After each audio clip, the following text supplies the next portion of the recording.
Hello everyone. Today we are going to study our second chapter of business studies, that is principles of management.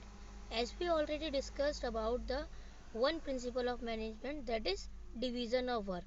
Now we are going to start our second principle of management, that is equity. Equity. What is equity? Principle of management. हमने पढ़ा था कि principles क्या होते हैं. Principles बनाए हैं 14 Henry Fayol ने.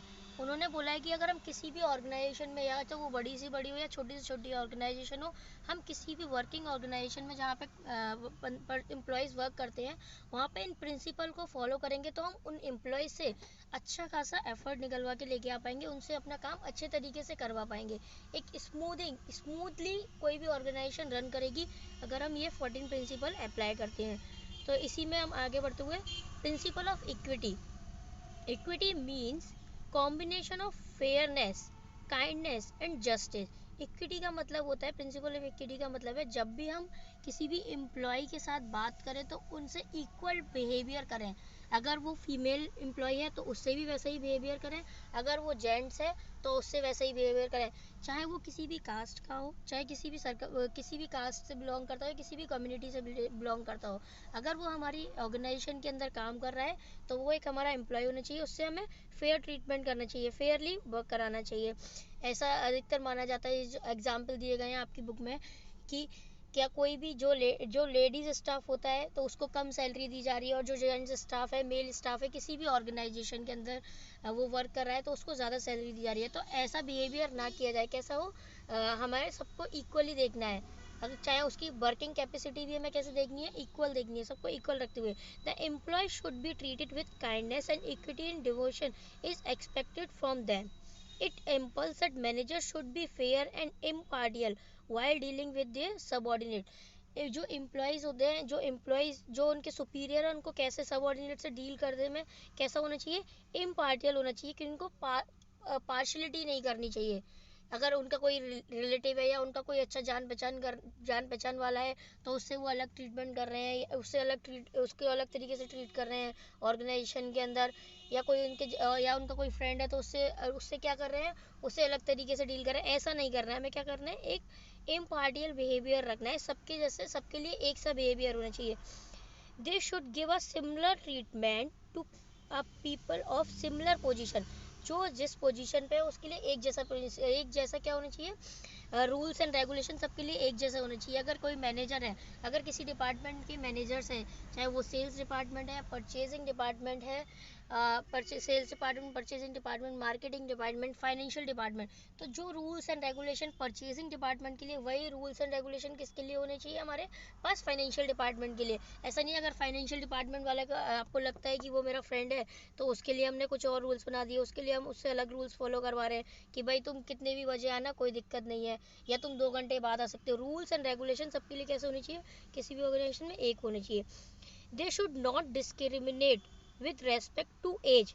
किसी की एज, किसी की कास्ट, किसी भी पर्सन की ऑर्गेनाइजेशन में जो एम्प्लॉयज़ काम कर रहे हैं उनकी एज को देखते हुए, उनकी कास्ट को देखते हुए, उनके सेक्स मतलब जेंडर को देखते हुए कि वो फीमेल है या मेल है, उसको बिहाफ पे उसे क्या करना, उसके संग डिस्क्रिमिनेशन नहीं करना चाहिए. रिलीजन वाइज या फिर रिलेशन, हमारे किसी के संग रिलेशन अच्छे हैं तो हमने उसको लिबर्टी दे दी, ऐसे भी हमें डिस्क्रिमिनेशन नहीं करना है.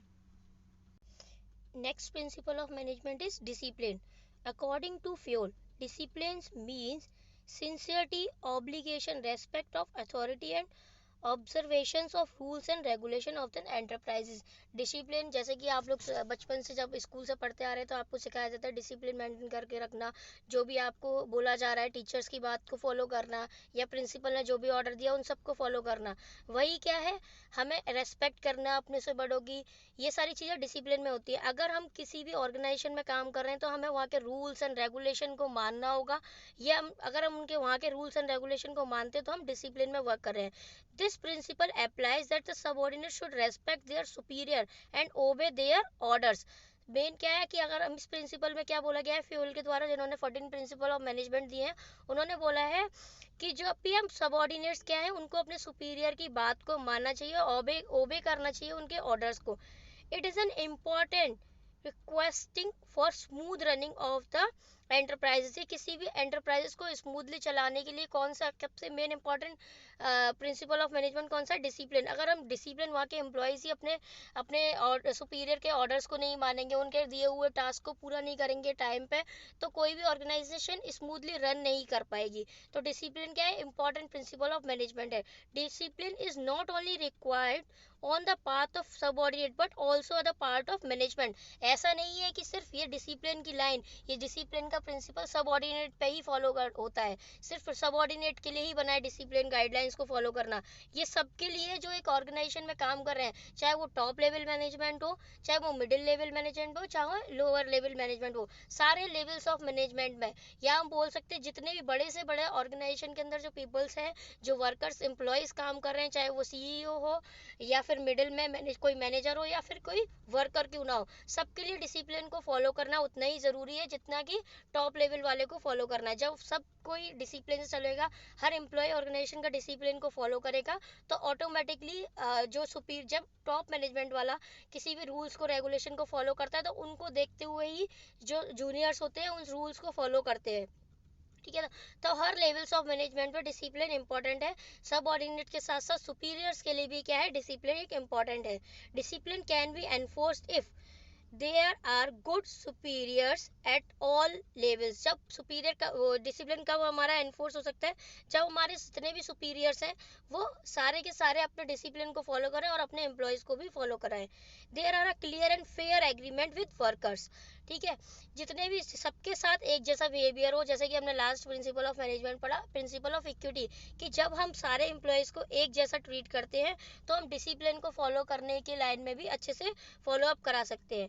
नेक्स्ट प्रिंसिपल्स ऑफ मैनेजमेंट हम पढ़ेंगे नेक्स्ट वीडियो में।